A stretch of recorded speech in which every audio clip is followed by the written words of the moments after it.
নমস্কার বন্ধুরা, আশা করি আপনারা সবাই ভালো আছেন।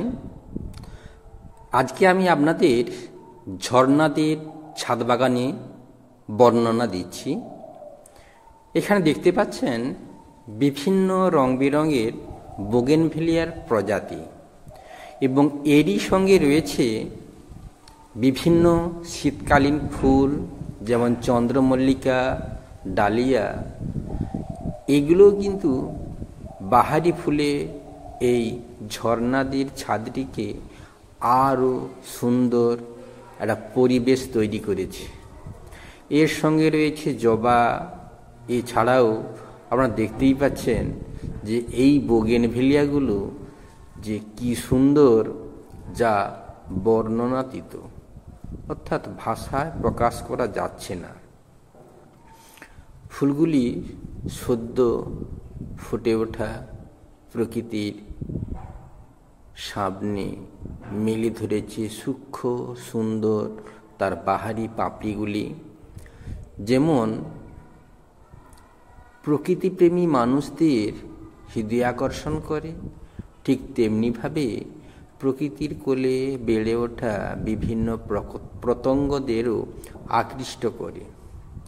এটা হচ্ছে একটি গোলাপ, লাল বর্ণের, যেটিকে বটম বলা হয়। অর্থাৎ এই প্রজাতির গোলাপ সাধারণত আমরা বিভিন্ন অনুষ্ঠান বাড়িতে আনি এবং মানুষদের উপহার স্বরূপ দিয়ে থাকি। এছাড়াও ছাদ বাগানে আমরা দেখতে পাচ্ছি ভিন্ন ধরনের ফুলের বাহারি রঙের ছোটা। শীতে যেমন প্রকৃতি বিভিন্ন রং বেরঙে সেজে ওঠে, ঠিক তারই একটি পাঠ এই প্রকৃতি তার আপন সৌরভে রঙে মেতে ওঠে। মনে হয় এই জন্য বসন্তের দোল পূর্ণিমাকে কেন্দ্র করে মানুষজনের বাহারি রঙে মেতে ওঠা। এটি হচ্ছে একটি গোলাপ, যা সুন্দর ফুটে রয়েছে। এছাড়া এখানে দেখা যাচ্ছে পিটুনিয়া।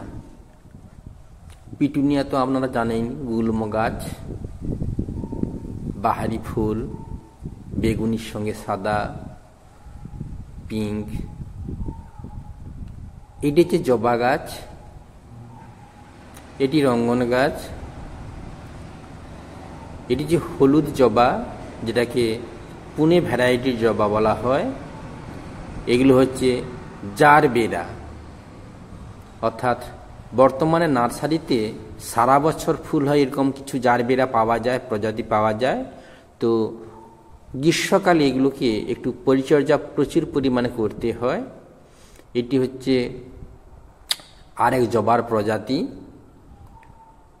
জবাগুলো শীতের শেষের সময় পাতাগুলো ঝরে যাচ্ছে, আবার সামান্য খাবার দিলে পুনরায় গজিয়ে নতুন ফুলে ভরে উঠবে। এগুলো হচ্ছে জারবেরা, বিভিন্ন রঙের হয়ে থাকে।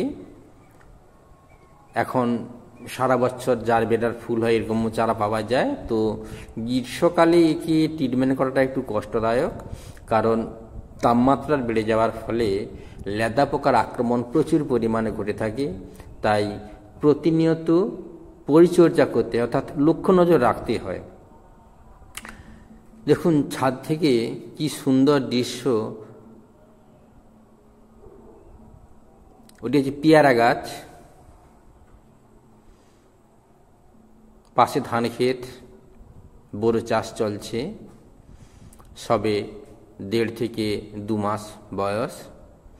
এটি দেখুন আরেকটি ভ্যারাইকাটা প্রজাতির ছোট ছোট ফুল, সবে বিকশিত হওয়ার পথে। প্রকৃতির যে অপরূপ বৈচিত্র্য, যা স্বাদ গ্রহণের জন্য ছোট ছোট কুঁড়িতে পাপড়িতে মেরে ধরতে চেয়েছে। এগুলো হচ্ছে নয়নতারা।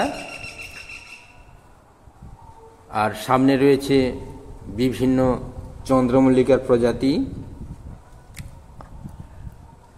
এখানে রয়েছে আরও অন্য ধরনের বোগেনভেলিয়ার চারা, যেগুলো সবে সেকেন্ড ফ্ল্যাশের কুঁড়ি আসা শুরু হয়েছে। আর কিছুদিন পর এই গাছগুলো আরও রক্তিমতায় ভরে উঠবে। এটি হচ্ছে টগর ফুল, যেটাকে হাইব্রিড টগর বলা হয়, অর্থাৎ ফুলগুলো অনেক পাপড়ি বিশিষ্ট, বড় বড় হয় এবং প্রচুর সুগন্ধ রয়েছে ফুলগুলোতে, আর সারা বছরই হয়। তো লেদা আক্রমণ ঘটে আর মাকড় পোকা দেখতে পাওয়া যায়। এটি হচ্ছে নীল অপরাজিতা। এটি হচ্ছে বেল ফুলের গাছ। এটি হচ্ছে লেবু গাছ, কুঁড়ি আসছে, অর্থাৎ এরও পরিচর্যা করলেই। বন্ধুরা, সবাইকে ধন্যবাদ জানাই।